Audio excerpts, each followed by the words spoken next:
Selamat pagi. Pagi. Oke, terima kasih. Sebelum pembelajaran kita mulai, ya, kita berdoa dulu ya. Silakan ketua kelas untuk memimpin doanya. Sebelum belajar, marilah kita baca doa. Doa dimulai.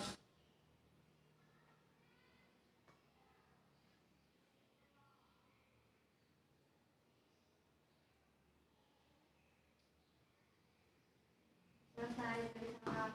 Assalamualaikum warahmatullahi wabarakatuh. Waalaikumsalam warahmatullahi wabarakatuh. Sebelum ke materi selanjutnya, ya Bapak akan mengabsen dulu. Yang hadir di sini mudah-mudahan semuanya hadir. Tapi kayaknya hadir semua. Aida Yuli Azhari ada? Hadir. Siska Fauzia hadir aja ya.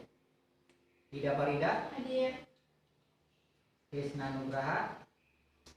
Bukan yang itu ya. Maaf. Kembali lagi ya. Kembali lagi. Aida Yuli Azhari. Hadir. Ida Farida. Hadir. Melani Saputri. Hadir. Muhammad Rifandi. Muhammad Firman Imaduddin. Muhammad Arifin Ilham. Muhammad Rizki. Nur Aina. Hadir. Nur Aini. Hadir. Niar Febrianti. Hadir. Rina Repsilia. Hadir. Hafid Rizki. Siti Nurul Koyum. Hadir. Siti Salma Turopiah. Hadir. Alhamdulillah hadir semuanya 14 orang ya. Hadir karena memang ini kan kelas 4 ya, kelas 12 4. Oke, sebelum kita belajar ke materi selanjutnya, kita akan mereview pembelajaran yang sudah kita pelajari ya. Nanti akan ada beberapa bahasan-bahasan yaitu terkait dengan ketentuan pernikahan dalam Islam. Ya, kita kemarin sudah mempelajari tentang makna nikah, tujuan nikah. Sekarang kriteria memilih jodoh sudah kemarin itu ya, pacaran, pacaran juga sudah. Yang sekarang itu tinggal rukun dan pernikahan ya. Oke, kita lihat peta konsepnya ya. Nah, ini adalah ketentuan pernikahan dalam Islam. Nah, ini peta konsepnya. Pernikahan dalam Islam sebagaimana kita ketahui, kita bagi menjadi 3 bagian ya. Kemarin itu kita sudah ya. Mana nikah, tujuan nikah, dan hukum nikah. Nah, pokoknya itu ada 4, ada 5. Kriteria memilih jodoh, pacaran, rukun dan syariat pernikahan, mahram, dan rusaknya pernikahan. Nah, pada pembahasan kali ini ya, kita akan membahas tentang rukun dan syarat pernikahan dan mahram. Itu aja cuma 2 ya, cuma 2 ya. Tetapi Bapak akan mereview dulu nih. Mereview pembelajaran yang kemarin. Kalian kan sudah sudah dibahas ya sama Bapak tentang kriteria memilih jodoh. Ada yang tahu? Yang dimaksud dengan kriteria memilih jodoh itu kayak bagaimana? Islam. Gimana? Hah? Sehati, Pak. Sehati. Ada lagi? Selain sehati apa lagi? Seagama. Seagama. Betul. Apa lagi? Kalau misalkan agamanya Islam, ya dengan Islam gitu kan. Kristen dengan Kristen. Kalau misalkan Islam dengan Kristen boleh apa enggak? Hah? Tidak. Tidak ya? Enggak boleh, kecuali kalau dia misalkan mau memeluk agama Islam. Berarti kan satu agama gitu ya. Oke, kalau pacaran gimana nih? Pacaran dalam Islam itu kayak bagaimana sih? Ada enggak hukum pacaran? Enggak ada. Kenapa kalian itu pacaran? Jangan ya. Jadi memang tidak diperbolehkan kita berpacaran kalau menurut hukum Islam. Ada pacaran di dalam hukum Islam itu ada. Yang namanya saling kenal itu. Ya, saling kenal tetapi memakai perantara. Namanya apa ya?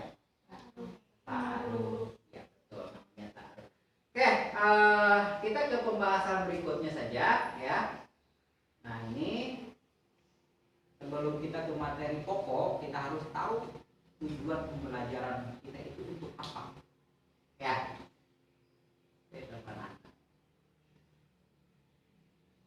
Nah, tujuan pembelajaran kita adalah menganalisis orang yang tidak boleh dinikahi. Kita harus bisa menganalisis nih ya. Orang yang tidak boleh dinikahi serta pernikahan yang tidak sah dalam Islam dengan tanggung jawab.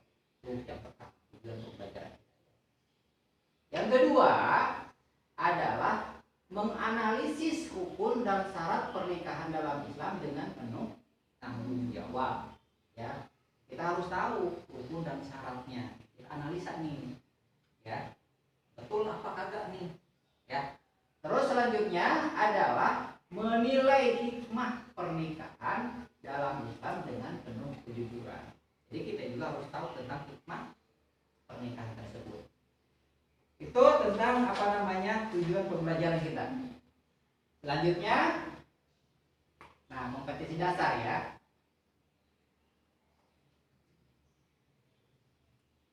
Nah, ini pada pembelajaran kali ini kompetisi dasarnya itu hanya ada dua ya. Yang pertama meyakini kebenaran dan ketentuan pelaksanaan pernikahan berdasarkan syariat Islam.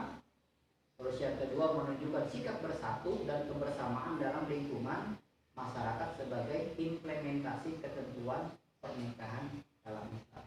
Jadi setelah tujuan pembelajaran kita ketahui, baru kita bisa meyakini dalam rangka kompetensi dasar. Ya. Selanjutnya kita akan ke materi pokok kita, yaitu tentang ketentuan ya. Nanti kalau misalkan ada ada pertanyaan, nanti ada boleh ya nanya. Cuma kalau misalkan ada yang penting ya silakan kalian catat gitu ya. Oke. Nah, ini rukun dan syarat pernikahan.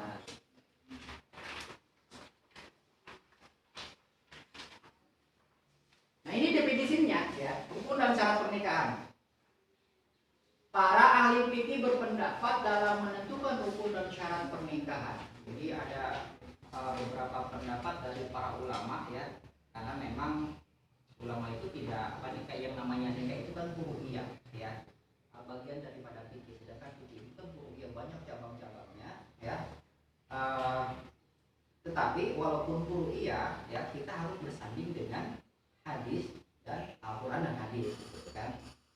Nah, ini para ahli fikih berpendapat dalam menentukan rukun dan syarat pernikahan. Perbedaan tersebut adalah dalam menempatkan mana yang termasuk syarat dan mana yang termasuk rukun. Nah, jumhur ulama sebagaimana mazhab Syafi'i mengemukakan bahwa rukun nikah itu ada 5. Ada berapa? 5. Ada 5. Nah, satu-satunya apa? Salah satunya. Ada yang tahu? Ada yang tahu? Berapa? Hah? Kita cari tahu. Nah, rukun nikah itu harus ada calon suami. Kalau misalkan dia berakal, tapi kalau misalkan tidak ada suami, bagaimana? Ya, harus ada calon suami. Istri kalau mau menikah ya harus dengan laki-laki dong. Laki-laki itu calon suaminya atau bukan? Ya kalau misalkan tidak ada calon suaminya, nggak sama siapa? Gitu ya. Sama harus ada calon suami. Yang kedua, bagi istri, bagi laki-laki berarti harus ada calon istri. Ada nggak calon istrinya? Ada. Ada calon istrinya. Masya Allah. Jangan dulu kamu masih belajar. Yang ketiga adalah adanya wali. Bukan ben wali ya. Wali. Yang keempat tahu nggak? Nanti kalau yang keempat itu ada 2 orang saksi, dan yang ketiga adalah ada namanya syigah atau namanya ijab kabul. Tapi yang akan kita bahas ini 3 aja dulu ya. Calon istri itu, calon suami syarat-syaratnya itu apa? Kita lihat. Nah, syarat daripada calon suami itu bukan mahram si wanita. Mahram itu apa sih? Bukan mahram. Misalkan gitu ya, Niar punya adik laki-laki, dinikahi adiknya, nggak boleh. Itu satu mahram kan? Tapi kalau misalkan Niar sama siapa namanya, Arifin sama Arifin, boleh menikah karena bukan mahram kan? Terus yang kedua, orang yang dikehendaki. Nah tadi ya, Orang yang dikehendaki yaitu adanya keridhaan dan masing-masing pihak.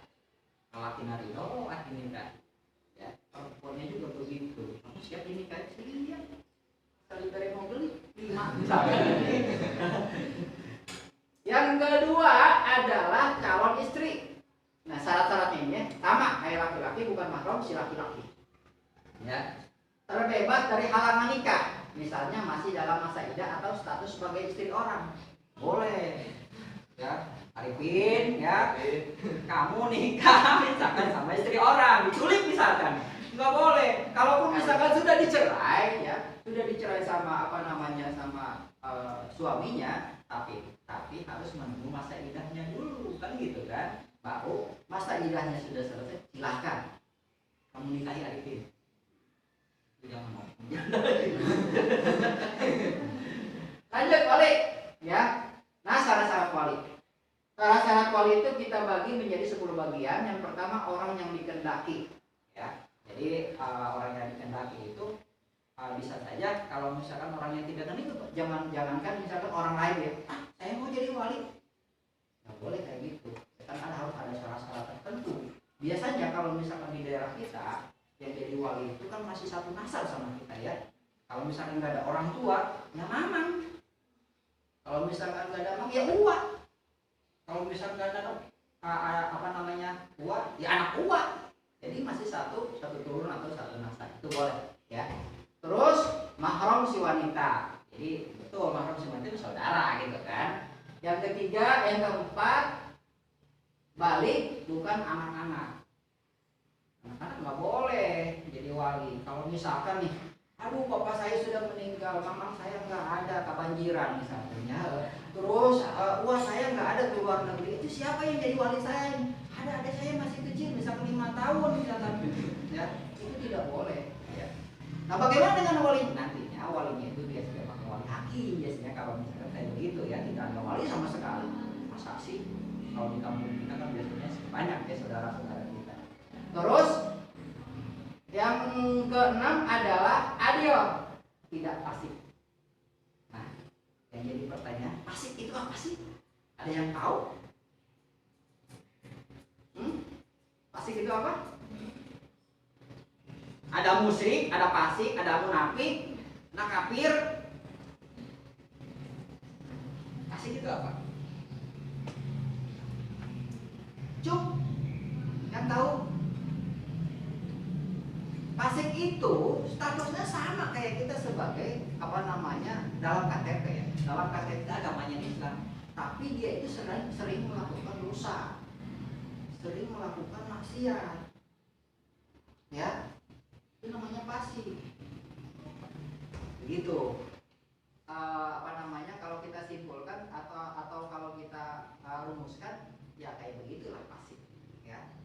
Jadi orang itu mabok-mabokan jalan, ya, mabok-mabokan sambil berjalan gitu ya, mabok-mabokan sering gitu kan, mancing mania sering gitu ya, mancing maya, sholat jarang lagi, tidak pernah, ya, jangankan sholat 5 waktu, sholat Jumat yang seminggu sekali juga tidak pernah, puasa apa lagi, zakat apa lagi, ya, itu namanya orang fasik, tidak boleh itu menjadi wali. Hati-hati ya dalam mencari wali. Kalau misalkan niat ingin nikah, cari yang benar, satu nasab, dan walinya juga harus benar. Kalau misalkan tidak ada satu nasab ya. Terus ini lanjutannya. Nah, ada 2 orang saksi.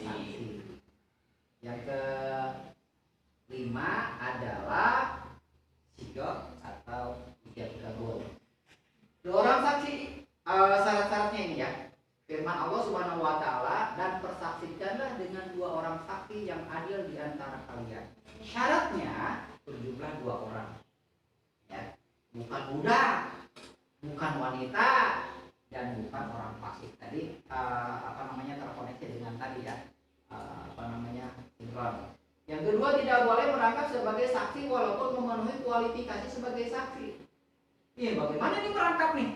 Tadi ini kan udah jelas ya, bukan budak. Kalau di kita itu sudah tidak ada budak ya, budak tanpa sahaya ya, tidak ada. Sekarang kan di zamannya Indonesia sudah merdeka gitu kan, walaupun tanda kutip itu kemerdekaannya ya. Tapi sudah tidak ada lagi perbudakan ya. Bukan wanita dan bukan orang fasik. Yang kedua, tidak boleh merangkap sebagai saksi walaupun memenuhi kualifikasi sebagai saksi. Maksud merangkap itu bagaimana nih? Ada yang paham nggak? Bapak misalkan mau menikahkan Arifin, Nia misalkan ya, mau menikahkan Nia gitu ya. Kebetulan Nia itu tidak ada saksinya. Sedangkan bapak dari pihak laki-laki saksinya nih. Boleh nggak merangkap? Bapak merangkap kamunya si Nia dia. Kasihan nggak punya saksi. Makanya bapak jadi saksi dua-duanya, saksi perempuan juga, saksi laki-laki juga. Itu tidak boleh, tidak boleh merangkap sebagai saksi walaupun memenuhi kualifikasi sebagai saksi. Gitu ya maksudnya. Terus yang ketiga, sunnah dalam keadaan rela dan tidak terpaksa, ikhlas ya, untuk menjadi dua orang saksi harus ikhlas. Bagi seret-seret kita menjadi saksi nggak boleh gitu ya.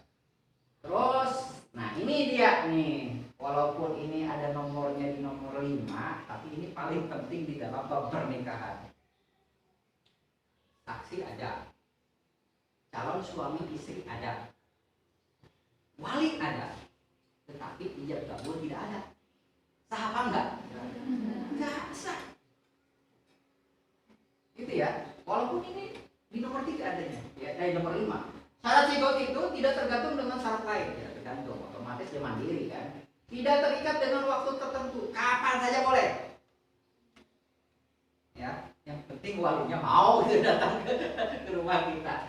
Terus yang ketiga, boleh dengan bahasa asing. Wah, boleh. Kalau kalian misalkan pintar bahasa Inggris, ijab kabulnya pakai bahasa Inggris, maka pintar bahasa Cina, ijab kabulnya pakai bahasa Cina, maka bahasa Arab boleh? Ya boleh. Justru yang paling apa namanya? Yang paling ringkas itu memakai bahasa Arab. Qabil itu hadihin nikah 5 hari mazkur. Langsung nikah. Qabil itu nikah 5 hari mazkur. Sakitu. Nah, kalau bahasa Sunda boleh bahasa Sunda. Cuma bahasa Sunda ribetnya. Bahasa Sunda itu ribet. Panjang banget. Ya. Abdi tarima nikah kaneng nia kawal mas kawin sekian dibayar kontan. Misalkan. Dalam bahasa Indonesia juga ya. Saya terima nikahnya dengan Neng Anu binti Anu dengan mas kawin tersebut dibayar tunai. Sah. Gitu kan. Udah kamar. Sorry. Ya. Terus itu kita boleh menggunakan bahasa apa saja, yang penting ada syarat-syarat tertentu. Nah, ini menggunakan kata tajdid atau nikah tidak boleh dalam bentuk kinayah atau sindiran. Wah, harus serius kalau nikah itu kan. Ini kan masa pembodohan, ya. Jadi ijab kabulnya juga nggak boleh kinayah, nggak boleh heureuy. Biasanya nikah 5 hari majura boleh, ya. Atau pakai kata-kata apa gitu ya, itu tidak boleh. Terus mengucapkan qabil tu nikah tuh. Yang penting ada qabil tu nikah. Ya. Dan boleh didahulukan nikah. Nah, ini adalah rukun dan syarat pernikahan. Kalau rukun itu kan wajib. Ya, wajib kalau rukun itu. Kalau misalkan tidak dijalankan sama kita berarti tidak sah semuanya. Zina selamanya. Mau apa enggak? Next, selanjutnya mahram. Kita berbalik ke mahram ya. Tadi kita sudah di tata konsep sudah ada. Mahram itu apa? Orang yang tidak boleh dinikahi. Nah, ini adalah ketentuannya. Ya, dari nasab atau keturunan, ibu dan seterusnya ke atas. Ibu dan seterusnya ke atas itu berarti wah, ya, nenek bisa, nggak boleh ya. Kalau sama nenek aja itu, nggak boleh. Terus anak perempuan dan seterusnya ke bawah, ya adik dan seterusnya ke bawah. Terus bibi, ya boleh. Terus bibi saudara ayah baik sekandung atau dengan perantaraan ayah atau ibu. Terus anak perempuan dan dari saudara laki-laki terus ke bawah. Anak perempuan perempuan dari saudara perempuan terus ke bawah tidak boleh ya. Dari satu masyarakat. Pernikahan ya. Ibu istrinya mertua. Mertua nggak boleh menikah walaupun mertua kita misalkan cantik misalkan ya. Istri kita misalkan meninggal, istri kita anak-anak dia kan berarti kan meninggal. Karena memang masih gres gitu mertuanya. Boleh dinikahin. Ya nggak boleh ya. Boleh ya. Tapi terus robibah itu anak tiri ya, anak tiri, anak istri yang dikawini dengan suami lain jika sudah bercampur dengan ibunya. Boleh ya. Terus yang ketiga adalah istri ayah dan seterusnya ke atas. Istri ayah, istri bapak orang. Berarti apa itu namanya? Ibu kan? Itu insyaallah nggak boleh ya. Terus wanita-wanita yang pernah dikawini oleh ayah, kakek, datuk sampai ke atasnya. Menikah sama mbak. Ya mana mungkin ya? Tidak boleh, memang tidak boleh karena masih satu turunan ya. Terus yang kelima adalah istri, anaknya yang laki-laki atau menantu dan seterusnya. Persusuan. Ini sebetulnya kalau di dalam persusuan ini yang apa namanya kolom 3 ini itu banyak perdebatan antara para ulama ya. Tetapi lebih kita mengambil kepada ulama yang paling banyak ya, yang paling banyak. Terus kalau misalkan yang sedikit memang semuanya juga ada apa namanya ada dalil-dalil khususnya gitu kan. Tetapi kita mengambil kepada ulama-ulama yang terbanyak berdasarkan ijma dan qiyas ya. Persusuan ibu yang menyusui artinya gini ya. Kalau misalkan Arifin sama Niar, maaf ya cuma Arifin sama Niar aja ya bapak. Arifin sama Niar, satu susuan, satu susuan, kan? Misalkan ibunya Niar itu kebetulan lagi sakit, yang waktu kecilnya ya, dia kan masih butuh ASI ini kan, sedangkan tetanggaan antara Niar dengan Arifin misalkan ya. Kata ibunya Arifin, ya udah susuin aja sama saya, kasihan kan, susuinlah Niar itu sama Arifin. Arifin juga masih kecil, jadi susunya 2 gitu kan, jadi Niar sama Arifin gitu kan, double gitu kan. Nah setelah besar, Arifin keluar negeri ceritanya di sekolah keluar negeri, pulang dari luar jadi orang sukses ya. Nah, Niar di kampung, ketemu misalkan ya ketemu. Terus ada benih-benih cinta sih ya, ada benih-benih cinta dan terjadilah nikah. Di kampung kita masih banyak yang kayak begitu, ya di kampung kita masih banyak yang kayak begitu. Hati-hati ya. Terus bibi perempuan dari istri kita punya bibi dikawin ke orang, boleh juga ya. Terus keponakan perempuan dari istri itu juga tidak boleh. Nah ini adalah ya gambaran atau orang yang tidak boleh dinikahi sama kita, sama kamu.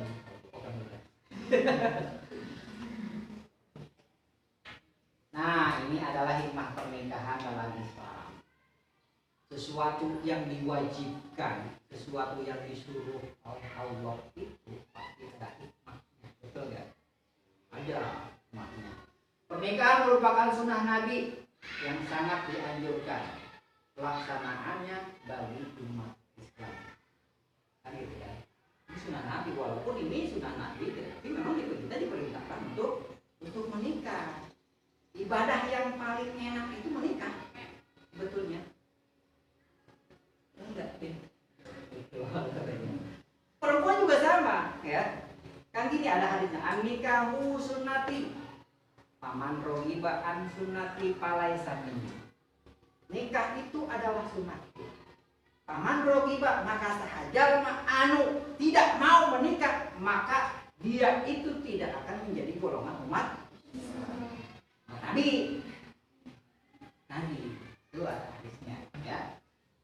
Nah ini selain untuk beribadah, ini adalah cara untuk menyalurkan kebutuhan biologis seseorang dalam hubungan yang syah.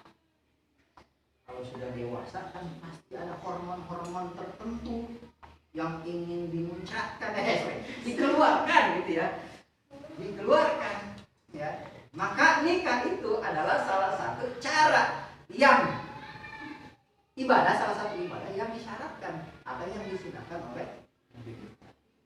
Oke, nah ini mengutip buku fikih munakahat oleh Profesor Dr. Haji Abdul Rahman. Pernikahan berasal dari kata nikah, ya, yang secara bahasa artinya mengumpulkan dua pasangan istri dan laki-laki dalam suatu tempat.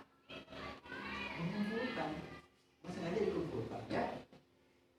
Terus, sedangkan secara istilah pernikahan adalah akad yang mengandung ketentuan hukum, kebolehan hukum seksual dengan lafaz nikah atau dengan kata-kata yang bermakna, yang semakna dengannya. Di balik anjuran menikah ada keutamaan dan hikmah yang terkandung di dalamnya. Keutamaan tersebut diantaranya menyempurnakan separuh agama, menjalankan sunnah Rasul, meningkatkan ibadah, dan membuka rezeki. Masya Allah. Nah, tentunya kalian kan kalau misalnya sudah studi, kuliah, dan kerja, pasti endingnya menikah dan punya anak. Betul? Tujuannya di situ. Ya. Nah, dari sini juga kita udah udah kelihatan menjalankan sunnah Rasulullah, meningkatkan ibadah. Kalau misalkan orang yang bujangan, contoh ya, sholat aja ya, orang yang bujangan pahalanya itu berbeda dengan orang yang sudah menikah. Kalau bujangan misalkan sholat, ya, itu ganjarannya cuma 27. Tapi kalau misalkan orang yang sudah menikah itu 72. Dengan jadi bujangan, forever, jomblo forever, atau menikah.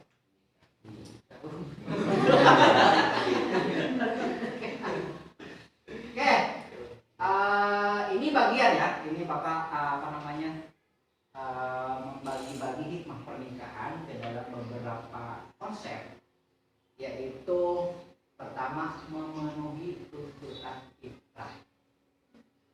Yang kedua adalah menghindari kerusakan moral. Yang ketiga adalah mewujudkan ketenangan jiwa. Dan yang keempat adalah menyambung keturunan. Ini adalah bagian dari hikmah pernikahan. Sebetulnya lebih daripada ini. Tetapi secara kesimpulan atau garis besarnya itu cuma ada 4. Nah, sekarang memenuhi ketentuan, memenuhi tuntutan fitrah.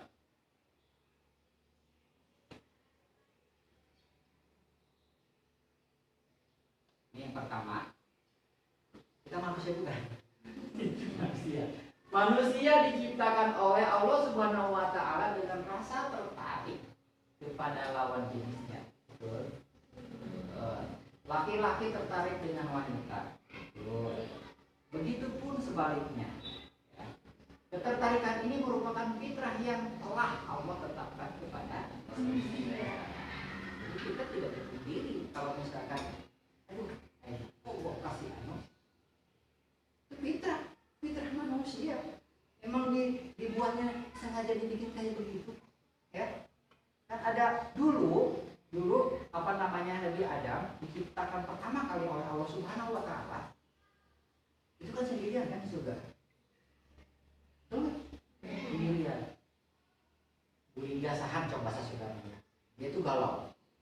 Tadi itu sorangan, di sini sendiri. Akhirnya dia minta kepada Allah, ya Allah, tolong ciptakan teman buat curhat, ya kan? Oh, kalau bahasa kasarnya mungkin ya. Oh, kamu galau? Iya, saya galau, gitu kan? Maka diciptakanlah Siti Hawa waktu itu pasangan Nabi Adam. Tapi waktu itu belum dipasang-pasangkan dulu. Jadi mengidentifikasi dulu. Itu siapa kok beda sama saya? Saya mah begini, dia mah begitu. Tapi lama-kelamaan kan ada ketertarikan kan? Berarti berbeda jenis kan? Setelah itu baru dinikahkan oleh Allah Subhanahu wa Ta'ala. Nah, sebetulnya pernikahan itu sudah ada dari zaman Nabi Adam juga waktu itu di surga kan? Tuh, ya. Jadi ketertarikan itu merupakan fitrah yang Allah tetapkan kepada manusia. Oleh karena itu, pernikahan disyariatkan dalam Islam dengan tujuan memenuhi fitrah tersebut. Islam tidak menghalangi dan menutupi keinginan ini, bahkan melarang kehidupan umat muslim yang menolak pernikahan atau bertakaruf membujang selamanya. Ancamannya nggak boleh ya. Aduh, gimana mau nikah? Kerja sih sudah. Kalau penghasilannya minim sekali, apakah aku bisa menghidupi dia? Ya gitu kan? Enggak lawan. Yang namanya rezeki itu Allah kan yang mengatur, bukan kita. Guru honor misalkan ya, gajinya cuma 300.000, udah anak 5. Ini bisa keperawan. Yang mengatur itu Allah. Kita jangan istilahnya terlalu banyak memikirkan ekonomi rezeki. Karena rezeki itu ekonomi Allah, gitu kan? Allah yang mengatur. Dan rumah tuh pujang sama mana? Boleh, karena ini ada ketentuannya, ya. Ketentuan bahwa melarang, bahwa Allah itu melarang ya kehidupan muslim yang menolak pernikahan atau membujang selamanya. Yang kedua adalah menghindari kerusakan moral. Nah ini, yang sebetulnya banyak terjadi di dunia Indonesia maupun di luar negeri. Allah telah menganugerahi manusia dengan berbagai nikmat. Salah satunya adalah fitrah untuk berhubungan seksual. Namun fitrah ini akan berakibat negatif jika tidak diberi batasan yang dibenarkan dalam syariat. Maksudnya apa nih? Ada yang tahu? Yang poin nomor 1, Allah telah menganugerahkan manusia dengan berbagai nikmat. Salah satunya adalah fitrah untuk berhubungan seksual. Namun fitrah ini akan berakibat negatif jika tidak diberi batasan yang dibenarkan dalam syariat. Maksudnya apa? Ada yang tahu nggak?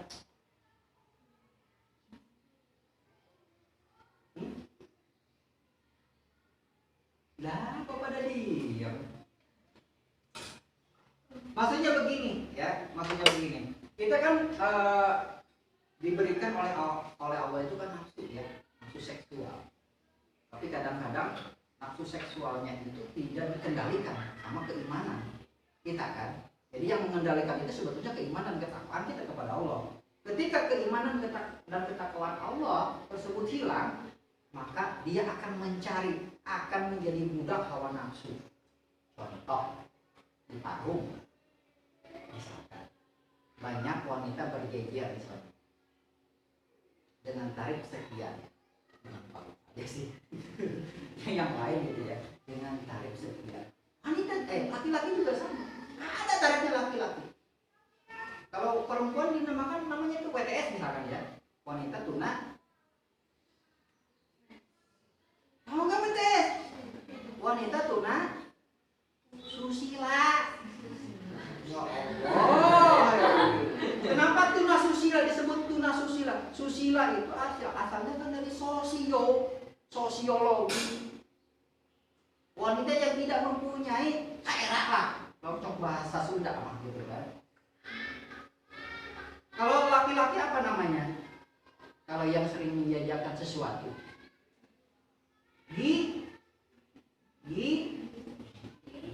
gigolo. Oke, salah. Tidak apa. Orderan nih. Ini laki-laki yang dibayar sama perempuan. Kan biasanya kan perempuan dibayar sama laki-laki, tapi ini sebaliknya. Ya. Nah ini karena memang mereka itu tidak mempunyai batasan dan tidak mempunyai amal, apa namanya, iman dan takwa kepada Allah Subhanahu wa Ta'ala. Makanya tadi kan judulnya juga kan menghindari kerusakan moral, harus ada pernikahan kayak begitu kan, untuk menghindari salah satunya itu. Terus yang kedua, nafsunya akan berusaha untuk memenuhi fitrah tersebut dengan berbagai cara yang dilarang agama. Nah, salah satunya itu tadi yang disebutkan. Hal ini bisa menimbulkan kerusakan moral dan perilaku menyimpang lainnya seperti kumpul kebo, kumpul munding, kumpul kebo dan lain-lain. Kalau Bapak menggarisbawahi tentang kumpul kebo, kenapa disebut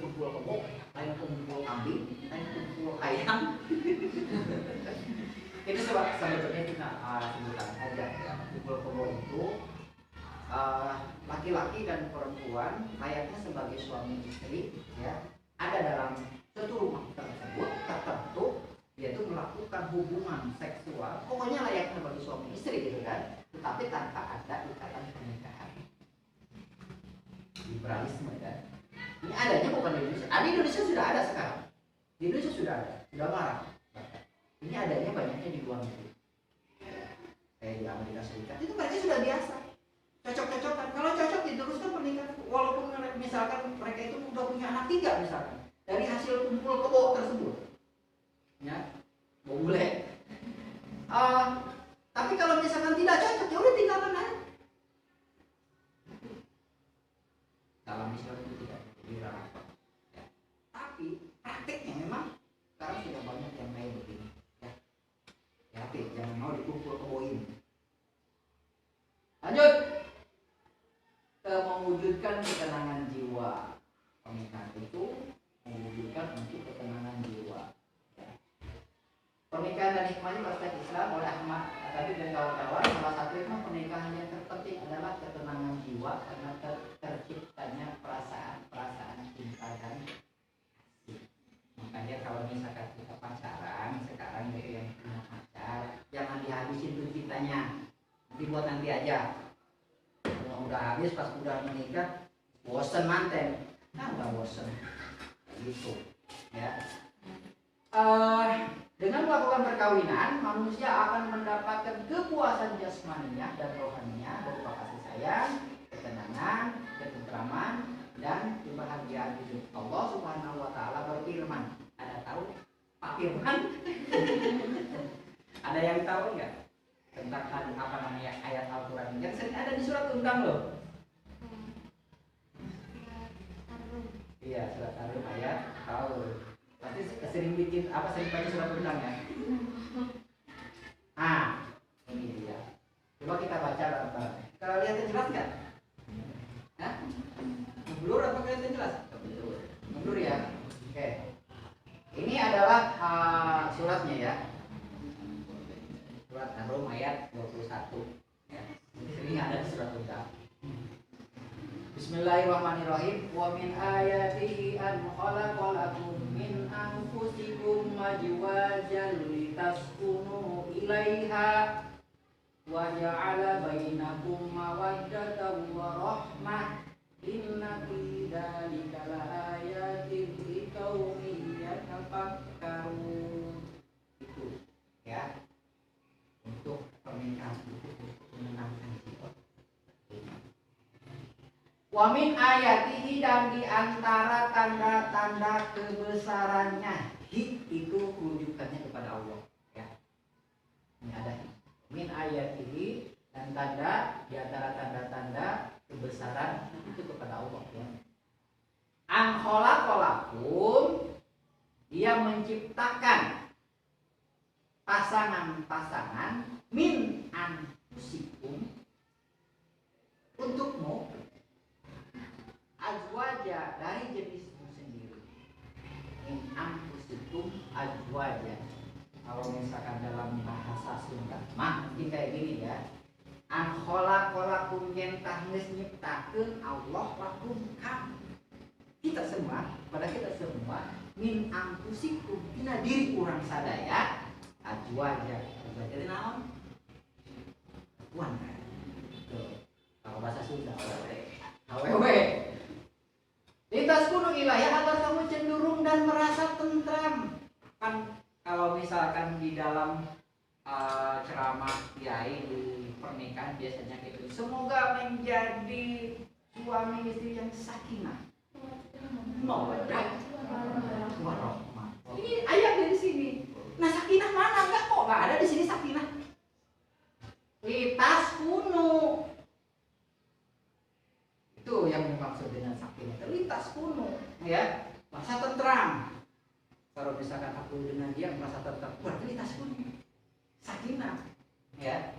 Terus setelah itu wa ja'ala bainakum mawaddatan wa rahmah. Mawaddah wa rahmah.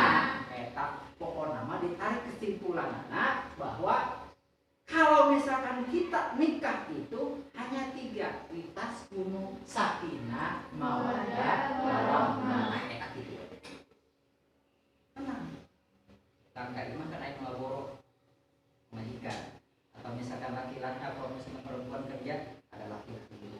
Tenang, tidak apa namanya galau lagi. Lanjut ya, menyambung keturunan jelas ya. Harus punya keturunan. Hikmah menikah adalah melahirkan anak-anak yang saleh, beriman dan bertakwa, anak yang cerdas secara emosional dan intelektual juga dibutuhkan untuk melanjutkan syiar agama yang dibawa orang. Makanya kalau misalkan nikah kalian itu jangan ada KD-KD. KD artinya gini, kita kan disuruh untuk apa namanya menyambung keturunan. Hiji, kamu gering mau atau buka deui. Ini kan entes Bang. Ya, seadanya aja. Kemampu kita maksudnya gitu ya. Lanjut, karena memang itu program pemerintah itu ya. Nah, ini kita masuk ke dalam kegiatan inti ya. Materi Bapak alhamdulillah sudah selesai, tinggal tugas kalian berdiskusi ya, mencari masalah.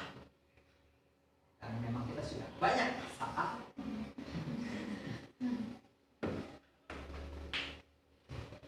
Mencari permasalahan di sekitar tugas kalian ya. Tugas kalian itu adalah mencari apa namanya permasalahan di masyarakat umum terkait dengan nikah kontrak.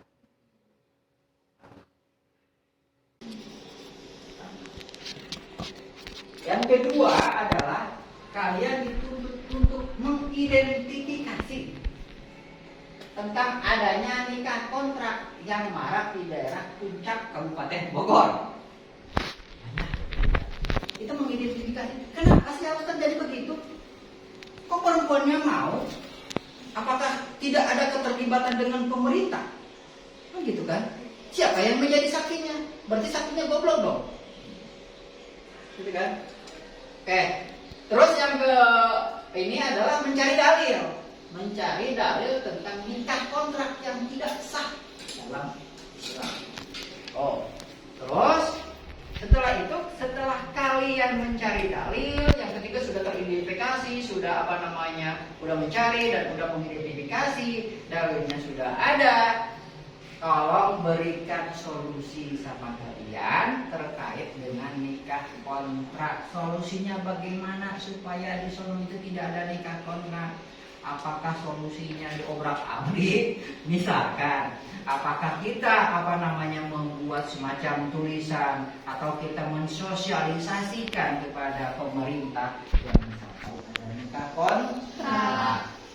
Tuh, ya. Nah, setelah ada solusinya, baru kalian bisa menyimpulkan keterkaitan nikah kontrak dengan peraturan pemerintah, khususnya di bidang pernikahan. Baik, itu tugas kalian sekarang untuk membuat problem based learning atau mencari permasalahan yang terkait dengan nikah kontrak. Bapak akan bagi di dalam beberapa kelompok. Di sini kebetulan ada 14 orang, ya. Berarti kita bagi menjadi 3 kelompok aja, 3 kelompok aja. Aida Yuli Ajhari, Ida Farida, Melani Samutri, Muhammad Rifandi. Itu kelompok pertama, ya. Muhammad Firman Imaduddin, Muhammad Arifin Ilham, Muhammad Rizki, Nur Aini, itu kelompok ketiga. Kelompok kedua, kelompok kedua.